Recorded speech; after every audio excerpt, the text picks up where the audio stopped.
Hello, it's time to noontime prayer. I brought the Adult Bible Study Guide of second quarter of 2025, titled Allusions, Images, Symbols, How to Study the Bible, Prophecy.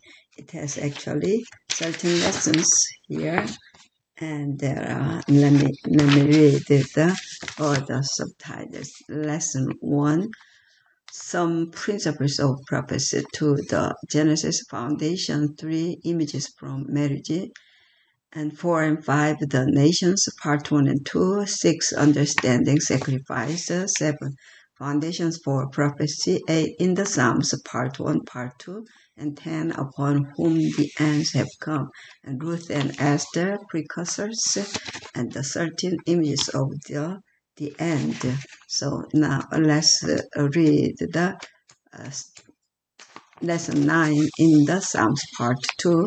Today is the Sunday, so let me go to this memory text comes from the book of Psalms 67, 3 and 4. Let the peoples praise you, O God.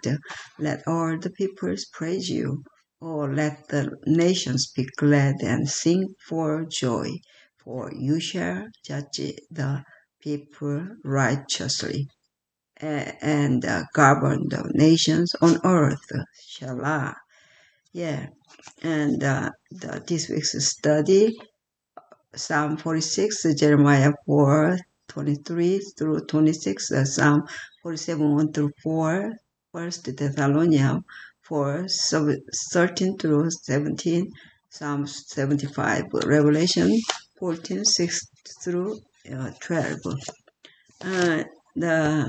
When thinking of final events, we tend to focus on the beasts and the powers of revelation. And of course, they have a big role, an important one too. Otherwise, God would not have put them in the Bible for us to understand them.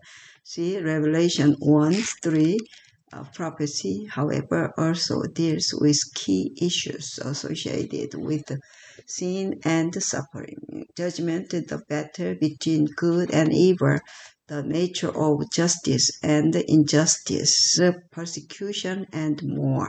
The Psalms also deal with these issues in great depths,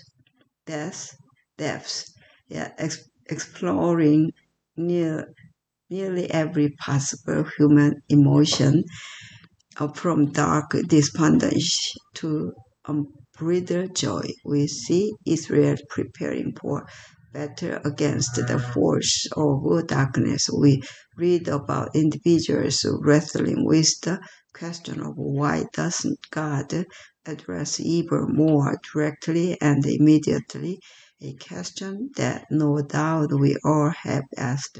We are directed to the sanctuary for answers, and there also are repeated appeals to God's statues as creator.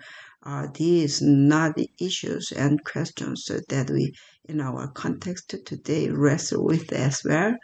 Of course, this is why we'll continue unpacking the book of Psalms in order to learn more about these crucial truths. Sunday, a very present help in the time of trouble. Read Psalm 46. What message of hope can we take from this amid the turmoil of life now, and what we know is going to come upon the earth in the last days as the great controversy plays out here? Psalm 46 appears to touch on a theme that we find in the book of Hebrews, that of something better. Jesus is better than the earthly high priest. His sacrifice is better than all the animal sacrifice, and the heavenly sanctuary is better than the types that existed on earth.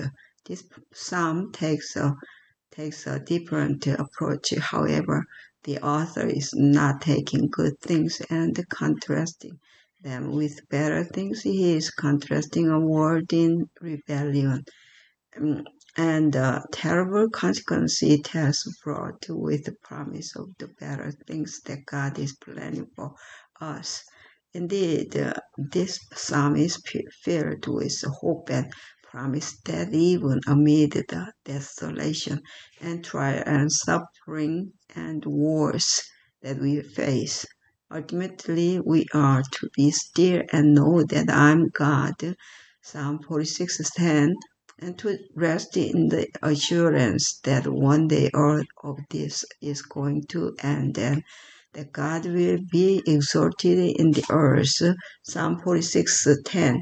Notice too what is written here. Therefore, we will not fear, even though the earth is be removed and though the mountains be carried into the midst of the sea. Psalm 46:2. One cannot help but be reminded of the sins that will take place at the second coming. Then the sky receded as a scroll when it is rolled up, and every mountain and island was moved out of its place. Revelation 6:14. And this, looking for and hastening the coming of the day of God, because of which the heavens will be dissolved, being on fire, and the elements will melt with fervent heat. 2 Peter 3:12. Our present world, with all its attendant evils, isn't going to last forever, and what comes afterward promises us something that our minds now can barely fathom. For now, though, we just need to hold on, persevering in faith and clinging to the revelation of God that we have, especially in Jesus on the cross. However, bad things are in this world, and we know they are going to get worse. What hope should you draw from your knowledge of the goodness, power, and character of God? Think the cross. Yeah, and Monday, hope amid turmoil. Yeah. So there are 7 minutes, so I'm gonna read the first part and the last part. And much of the language, hope amid the turmoil, much of the language in the book of Psalms is symbolic, but when it comes to the language that points forward to the ultimate resetting of our planet, we have little reason to believe that it is merely symbolic. Psalm 46 reminds us that the physical earth will be deeply affected by Christ's return, but it is not merely the rocks and the ocean that will be affected. The grand climax of Earth history will mean the breakdown of worldly kingdoms, the miserable systems of human government that have caused so much suffering over the millennia. In the end, all these powers and all the evil and the suffering that they have brought upon humanity will come to a complete end. And so, no question, our world seems chaotic and out of control. How should the prophecy of Daniel 7, for instance, help us see that ultimately things will work out well for us if we remain faithful? Yeah, let's pray the Lord's Prayer. Our Father, which art in heaven, hallowed be thy name. Thy kingdom come, thy will be done on earth as it is in heaven.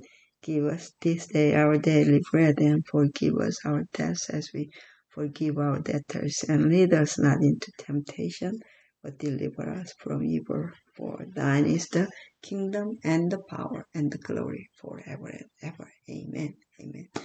Amen. Yeah, that's the 10 minutes almost. Yeah, thank you. See you. And may God bless all of you. Yeah, let's go together. Amen.